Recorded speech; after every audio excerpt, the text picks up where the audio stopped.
dan anaknya.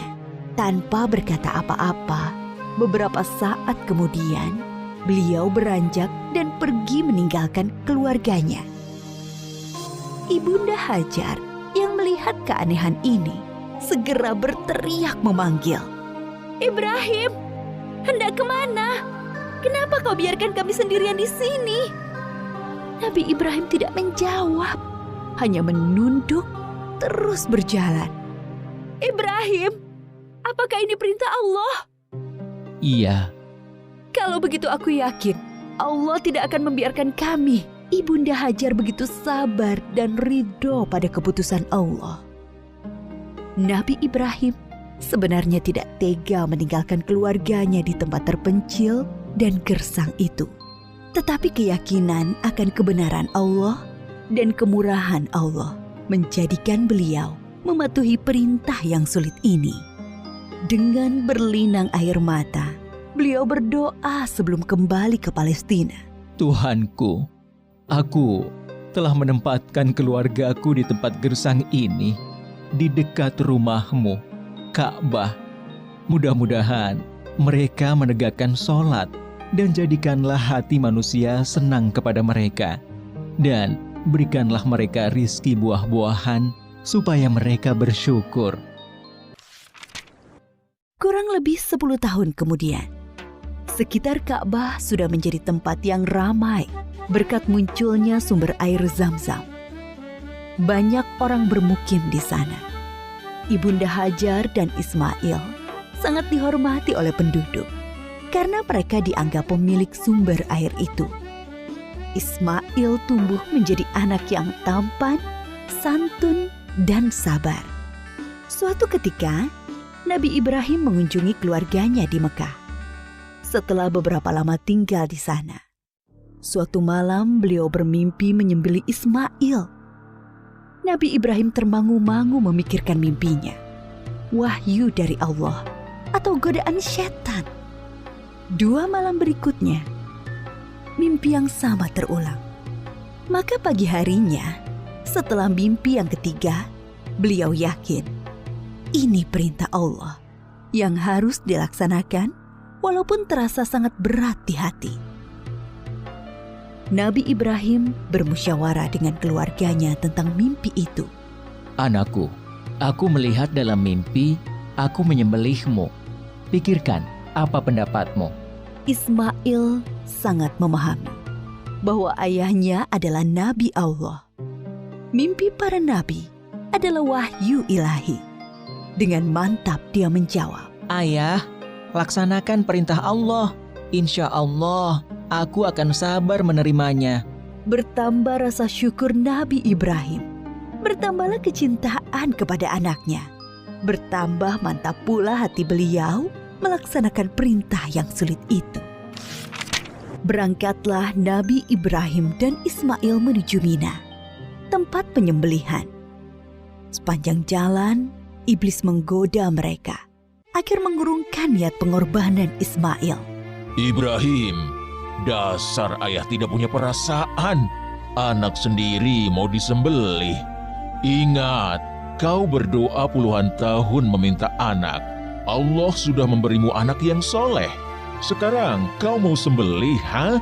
Nabi Ibrahim mengambil kerikil-kerikil dan melempari iblis. Beliau tidak bergeming dengan godaan-godaan itu. Hatinya dipenuhi keyakinan yang mantap kepada Allah. Begitu pula Ismail.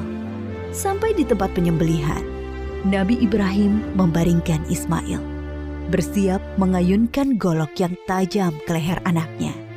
Lalu Allah berfirman, "Hai Ibrahim, engkau telah menaati perintahku. Ini adalah perintah yang sulit. Aku memberi balasan orang-orang yang berbuat baik."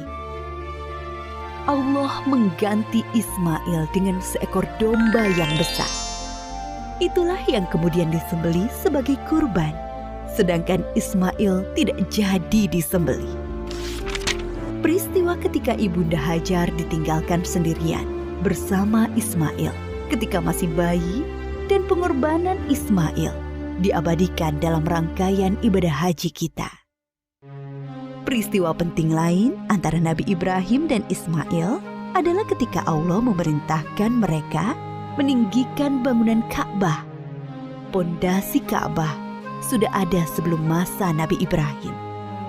Beliau dan Ismail hanyalah meninggikan temboknya. Ka'bah itu kemudian menjadi pusat ibadah sholat dan haji. Ketika tembok sudah tinggi, Nabi Ibrahim kesulitan membuatnya lebih tinggi lagi di atas jangkauan tangannya. Maka beliau menjadikan sebuah batu sebagai pijakan kakinya. Pada batu pijakan itu membekas tapak kaki Nabi Ibrahim dan dinamakan Makom Ibrahim yang bisa disaksikan sampai saat ini. Ketika Ka'bah sudah jadi, Nabi Ibrahim berdoa untuk beliau dan Ismail dan anak keturunan mereka berdua. Antara lain, supaya diangkat Rasul dari keturunan mereka. Diangkatnya Muhammad SAW sebagai Rasulullah adalah jawaban atas doa Nabi Ibrahim. Nabi Muhammad SAW adalah keturunan Nabi Ismail. Suatu ketika, Nabi Ibrahim sedang berada di Palestina bersama ibunda Sarah. Datanglah tamu asing, 3 orang laki-laki tampan yang tidak dikenal oleh Nabi Ibrahim. Nabi Ibrahim meminta ibunda Sarah memasak sapi panggang untuk menjamu tamu-tamu itu. Nabi Ibrahim memang sangat menghormati tamu. Setelah hidangan siap, Nabi Ibrahim mempersilahkan tamu-tamunya makan. Tetapi para tamu itu sama sekali tidak menyentuh hidangan yang lezat itu. Timbul rasa takut dalam hati Nabi Ibrahim. Jangan takut, kami adalah malaikat utusan Allah. Kami tidak makan dan tidak minum. Kami membawa berita gembira. Allah akan mengaruniai kalian seorang anak yang sangat cerdas, yang mempunyai pengetahuan sangat dalam. Mendengar itu, ibunda Sarah memekik kegirangan. Hah? Benarkah?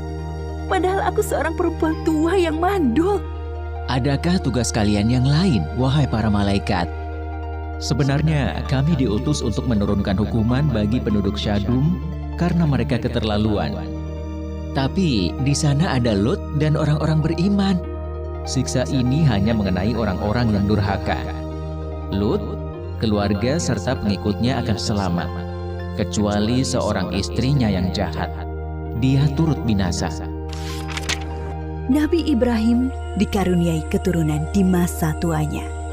Beliau sendiri dikaruniai umur panjang. Dari keturunan Nabi Ismail, kelak akan lahir Nabi Muhammad. Sedangkan dari keturunan Nabi Ishak, lahir nabi-nabi Bani Israel. Semua nabi yang ada dalam Al-Quran setelah Nabi Ibrahim adalah keturunan beliau.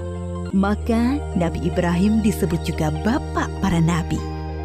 Nabi Ibrahim disebut juga sebagai bapak tauhid yang pertama mengajarkan bahwa Allah adalah Tuhan semesta alam. Para nabi sebelumnya hanya mengajarkan sebatas Tuhan suatu kaum. Nabi Ibrahim diberi gelar Khalilullah, artinya kekasih Allah. Banyak keteladanan yang diajarkan Nabi Ibrahim, yaitu teladan dalam menghormati tamu, menjadi seorang yang hanif, yang mengikuti kebenaran, selalu patuh pada perintah Allah, pemberani, sekaligus penyantun kepada orang tua dan manusia umumnya. Banyak kemiripan ajaran Nabi Ibrahim dengan Islam. Dari peristiwa Isra Mi'raj, Nabi Muhammad bercerita bahwa sosok Nabi yang paling mirip dengan beliau adalah Nabi Ibrahim.